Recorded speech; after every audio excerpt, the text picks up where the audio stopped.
From New York City, the makers of Clipper Craft clothes for men and more than 1,200 leading retail stores from coast to coast present Sir Arthur Conan Doyle's immortal character, the world's most famous detective, Sherlock Holmes, starring John Stanley.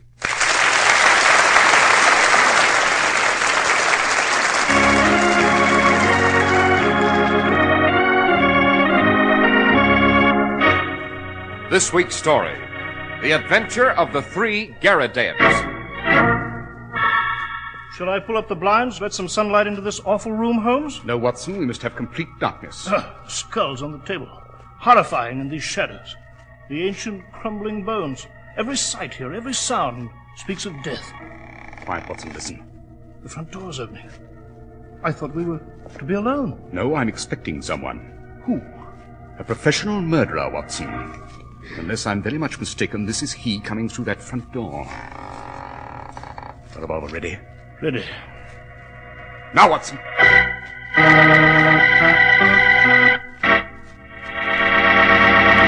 If you want to look your best this summer, take no chances on the kind of suit you buy for warm weather wear.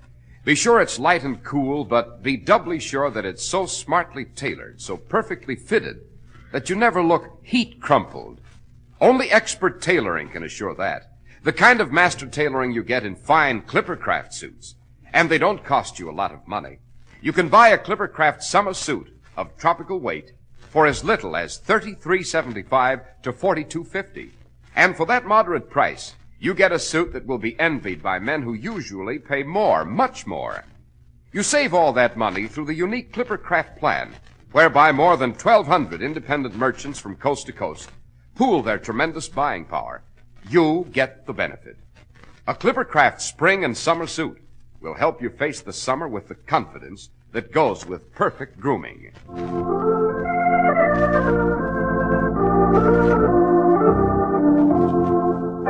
Dr. Watson, your memoir tonight is entitled The Adventure of the Three Garridebs. Well, what in the world is a Garrideb? Why, that's a gentleman's name, Mr. Harris. And the peculiarity of the name, Mr. Harris, has a great deal to do with our story.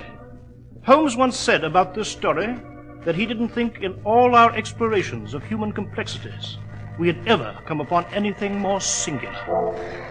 It was January 1895. On Waterloo Road at a gaming club, two men were playing cards.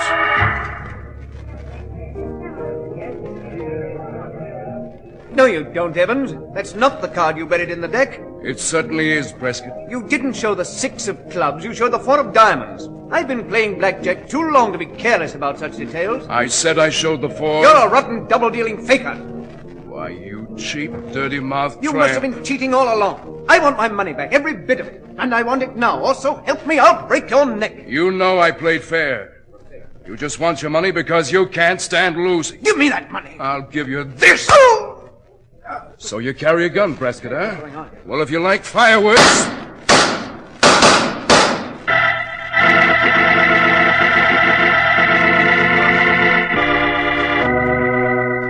Following that exchange of shots, Roger Prescott died, and his gambling partner, Killer Evans, who'd been quicker at the draw, served 6 years in prison. It was a short sentence because he proved Prescott drew a revolver first and that he had shot in self-defense.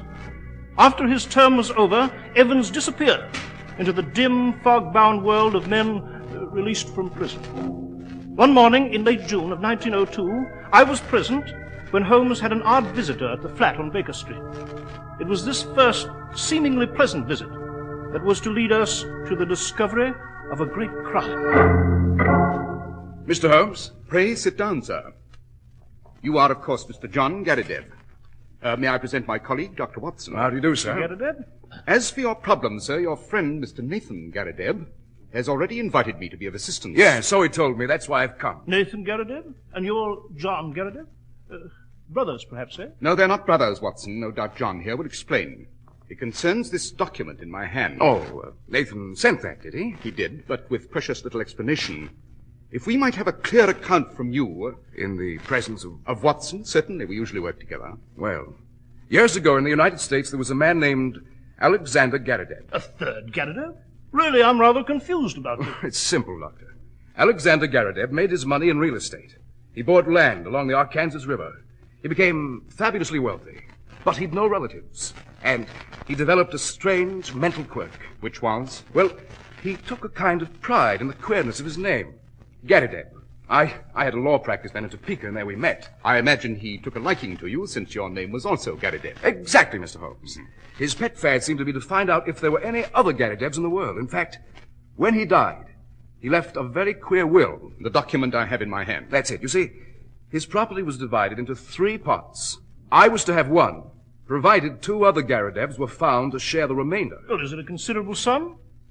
$5 million to each man. Fantastic. Yes. And since the sum was so gigantic, I set aside my practice to find 2 more gentlemen named Garrideb. There isn't one in the United States, so I tried England. And here in London you found a Mr. Nathan Garrideb, my client. 2 days ago, at 136 Little Ryder Street. I located him with the London telephone directory. Well, you're very fortunate. Does he have relatives? No, none. And the will states that all 3 Garridebs must be adult males. Whimsical, eh, Watson? Mr. Garrideb, have you tried advertising in the agony columns of the newspapers? Yes, I have. No replies. It's a most curious little problem. Oh, by the way, you mentioned having come from Topeka. I had a correspondent there once, who's dead now, old Dr. Lysander Starr, who was mayor in 1890. Oh, yes, a wonderful chap. I knew him intimately. Really? Intimately. Well, Mr. Holmes, we must find a 3rd man named Garrideb somewhere in the globe, or lose millions. We depend upon you, sir. As well you may. I shall communicate any new developments to you. Thank you. Good morning. Good morning. Good morning, sir. Well, Watson, I haven't indulged in such a conversation for a long, long time. What do you mean? I mean that everything Mr. John Garrideb said here in this flat just now was a lie. Every word a lie. Why? A brightly colored camouflage, Watson. Very deceiving. But underneath it, I wonder what hideous crime.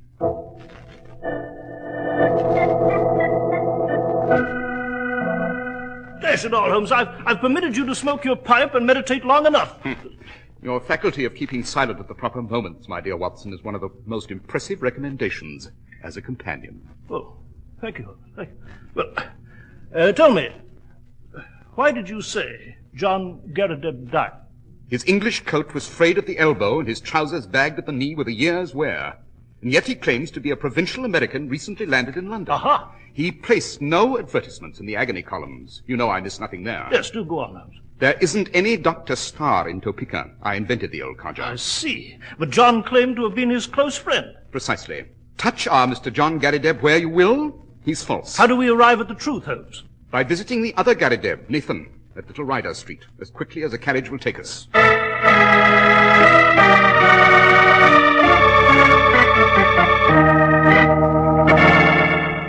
This is Nathan Garrideb's residence, Watson. Yes, I'll ring Holmes.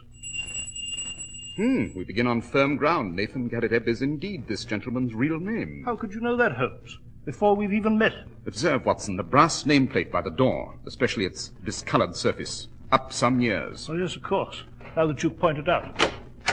Yes? What is it? Mr. Nathan Garrideb, I am Sherlock Holmes. This is my friend, Dr. Watson. Oh, do come in, gentlemen. Thank you. This way, gentlemen. This way. Fascinating room, sir. Do you find it so? I'm very proud of my collection. Yes, incredible number of cupboards and cabinets. That's my butterfly collection where you're standing, Doctor. In this case, gentlemen, my ancient coins. In that cabinet, the skulls of prehistoric men, flint instruments, early weapons. Dare say I've never seen so singular a collection. My doctor lectures me about never going out. But why should I, when there's so much to hold me here? You never go out? Very seldom, Mr. Holmes. I'm not too strong. My research is very absorbing.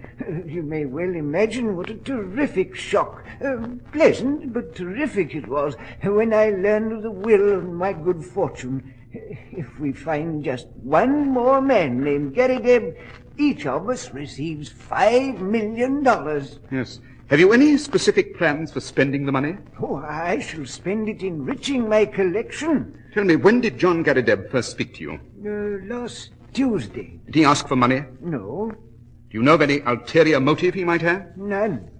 You told him we were coming here today. I did. Holmes, what are you driving at? Have you any articles of great value in this collection? Oh, it's a good collection, but not very valuable. I see. How long have you been in these rooms? Nearly 5 years. Ah, now I see. You imagine I'm not mentally well. You see my collections, my fossils, bones, my skulls, my dusty room. You're suspicious.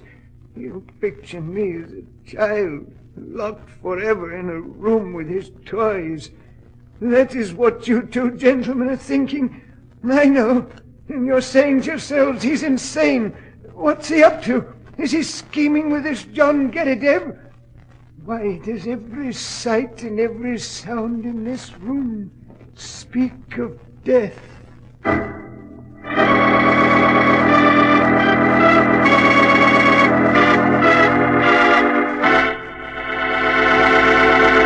Here's a friendly message from the fine independent merchants who serve you with Clippercraft clothes. They say, come in soon and have first choice of their outstanding summer suits. Come in soon before the sudden heat wave creates a buying rush. They want to give you the very best in service, in selection, and in alterations that may be necessary. They want your new Clippercraft suit to be an advertisement of your good judgment in clothes. And you certainly display good judgment when you buy from the fine local store that sells famous Clippercraft suits at only $45. The exceptional quality of Clippercraft clothes is guaranteed by the Clippercraft label in every suit and sport jacket, the trademark derived from the staunch Clipper ships that's established honest New England quality everywhere in the world. You can always rely on Clippercraft clothes and the store that proudly sells them. That's why men who know insist on Clippercraft clothes bearing the Clippercraft label. So be sure to visit the Clippercraft store in your city.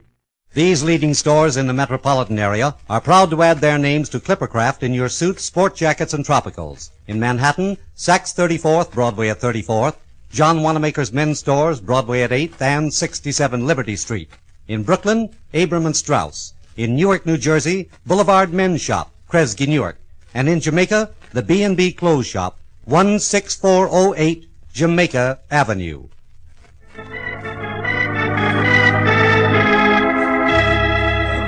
Dr. Watson, you and Mr. Holmes were visiting old Mr. Nathan Garrideb at his very frightening rooms. Yes, Mr. Harris. And Garrideb had a wild gleam in his eye as he ranted on about himself and about how suspicious he thought we were. You've exaggerated our viewpoint, Nathan Garrideb. Have I? I hope so. I hope you trust me. Actually, I'm a gentle and very innocent and rather exhausted old man. Now, who might that be? I have it. Well, Mr. John Garrideb, eh? Mr. Holmes, I've found the third man. Have you really? I hoped you'd be here, Mr. Holmes. Dr. Watson, to hear the good news. Look, Where is the third man? Who is he? How'd you find him? this newspaper. May I examine it? $5 million. Each of us collects $5 million. What's in that newspaper? May I see? I've made inquiries in Birmingham. My agent there sent me this advertisement from a local paper. Read it. Let me see. Howard Garrideb, constructor of agricultural machinery, binders, plows, farmers' carts, buckboards, other appliances. Estimates for artesian wells. Apply Grosvenor Buildings, Aston. You see? Another man named Garrideb. Glorious! Glorious! I'm rich. My collection will be the most magnificent in all history. Now we must see this thing through. I've written to this Howard Garrideb and told him that you, Nathan, will see him at his office in Birmingham tomorrow afternoon. You want me to see him, John? Well, wouldn't it be wise, Mr. Holmes? I'm sort of, really a nondescript American, but Nathan here is a Britisher with solid references. Look here, Nathan. All you must do is see the man, explain about the will, and get an affidavit of his existence. Oh, dear. I must leave this room. I haven't been out in years. Yes, but you can be at Birmingham in a little over 2 hours, and I could follow you if there's any trouble. I'm not used to travel. I just know my room. The world outside is another world. I'd be confused, afraid. I would urge you to go, Mr. Nathan. You would, Mr. Holmes? But the poor chap is elderly and infirm, Holmes. I believe the journey might be good for him, eh, John Garridebs? Oh, without a doubt. Look here, Nathan. I've come all the way from America, so... Well, it's little enough to ask you to go 100 miles so as we might collect $5 million. Will you go to Birmingham, Mr. Nathan? Yes. I'll go. Fine. I'll call tomorrow and see you off to Birmingham. Good night, gentlemen. A joyful good night. Mr. Garridebs, Yes, Mr. Holmes? I should like to examine your collection more closely. I could take you around now if you have time. Unfortunately, I have not, but while you're away tomorrow, would you object to my visiting these quarters? Oh, not at all. Mrs. Saunders in the basement will let you in with her key. Excellent. Oh, by the way, who is your house agent? His house agent, Holmes? Holloway and Steele in the Edgware Road. But why? I was wondering if this house was Queen Anne or Georgian. Oh, Georgian, beyond doubt. Really, I should have thought it a little earlier. However, goodbye, Mr. Garridebs, and may you have every success in Birmingham. Thank you, Mr. Holmes. And Dr. Watson. Goodbye. Goodbye, sir. Well, it's astonishing they found the third man for the will, eh, Holmes? Is it, Watson? Did you notice nothing curious about the advertisement John Garridebs showed us in that newspaper? Jove, yes, I did. The word plough was misspelled. Yes, P-L-O-W, but we spell it P-L-O-U-G-H. It was bad English, but good American. Then the buckboards. That is American also. And artesian wells are commoner with them than with us. It's a typical American advertisement, but supposedly from an English firm. What do you make of that? Well, this same liar, this John Garridebs, inserted the advertisement himself. Yes, but then there isn't any Howard Garridebs in Birmingham at all. Quite. Nathan's off on a futile trip, Holmes. Precisely. I permitted him to go ahead, though. Deliberately. But why? Why, Holmes? You'll see, Watson. You'll see.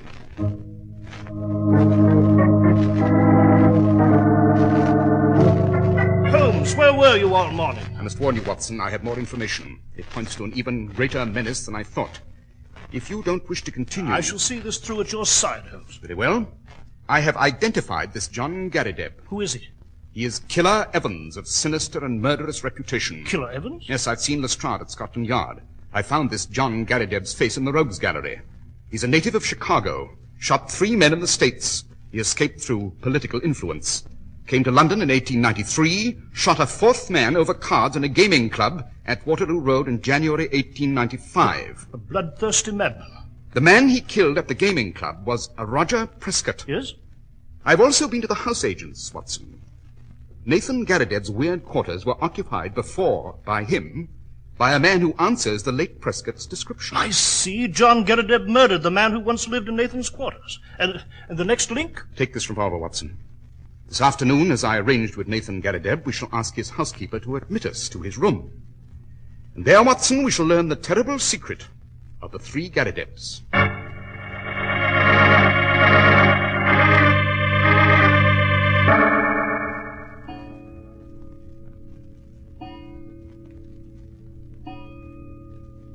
Shall I pull up the blinds? Allow some sunlight in, Holmes? This room of Nathan's so dark. No, Watson. Skulls. Horrifying. The shadows. Ancient crumbling bones here. This whole place, you know, so musty, as the air of a graveyard. Why have you told me to be quiet? Why don't you look about? Because I'm expecting someone. Who? John Garridebs, alias Killer Evans. Well, how do you know he'll come? Why should he? Watson, the whole of this story about the 3 Garridebs, the will, the $5 million they'd inherit, is an invention of the killers. An invention? Yes. There isn't any Alexander Garridebs who died and left such a will? There is not. John has woven his plot with remarkable cunning. But what did he want? That is what we're here to find out. There's nothing whatever to do with Nathan. This will was a device to send Nathan to Birmingham. John required such a device. Nathan was a fanatic about never leaving this room. But what's in this room? At first, I thought Nathan might have something valuable in his collection, something worth the attention of a criminal like John. The fact that Prescott, the gambler, lived here years ago points to a deeper reason. Wait, hear that? Yes, it's a key. Someone's at the front door. Quickly, let's hide behind that cupboard at the end of the room. Yes, right you are. Revolver ready. Yes, ready. Shh. The front door's opening. It's John Garridebs. Yes. Watch him.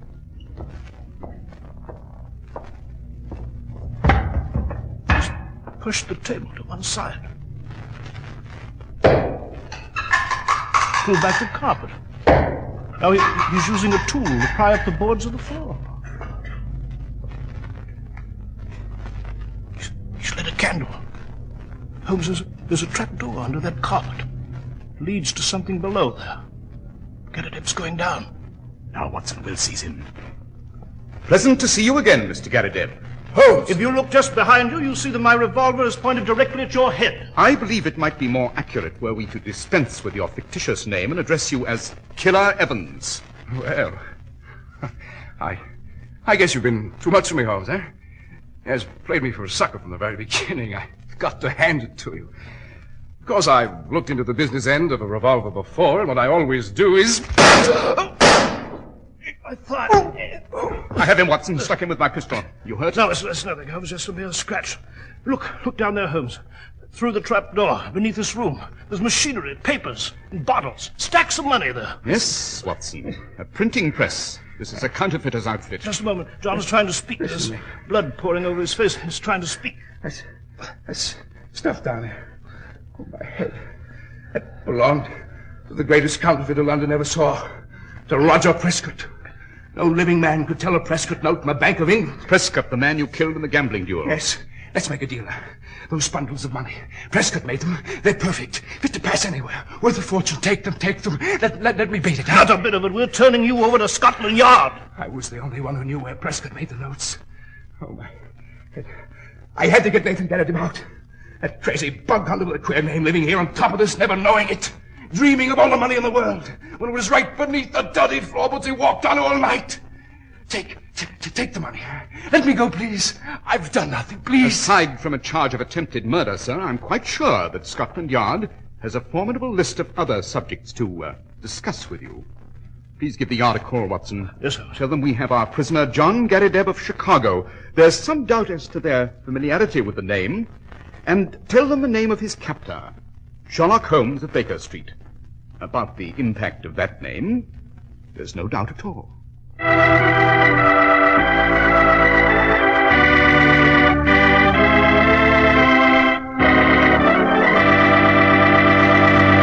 Well, Dr. Watson, what became of Nathan Garrideb? Well, Mr. Harris, he never got over the shock of his broken dreams. When his castle in the air tumbled down, it buried him beneath the ruins. He was last heard of at a nursing home in Brixton. And Killer Evans, Doctor? Well, the bird was returned to his roost at the penitentiary. I'm sure, Doctor, you've an equally thrilling adventure planned for us next week. A breathtaking adventure it is indeed, Mr. Harris. I have given it the title, The Adventure of the Grey Pasha. It concerns a Derby favorite, a broken roof, and a trail of peculiar footprints.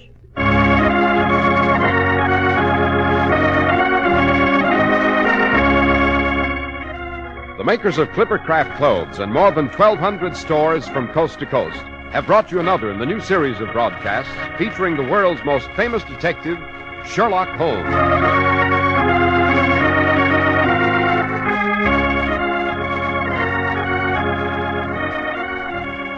Our stories are based upon the character Sherlock Holmes, created by Sir Arthur Conan Doyle, and the program is produced and directed by Basil Lochran. Sherlock Holmes is played by John Stanley, Dr. Watson by George Spelvin. This week's story was written by Howard Merrill, with special music by Albert Berman.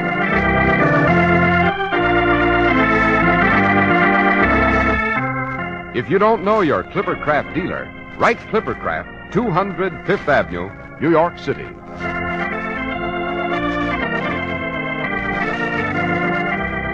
Be sure to listen next week to Sherlock Holmes in The Adventure of the Grey Pasha. This is I. Harris speaking for Clippercraft Clothes.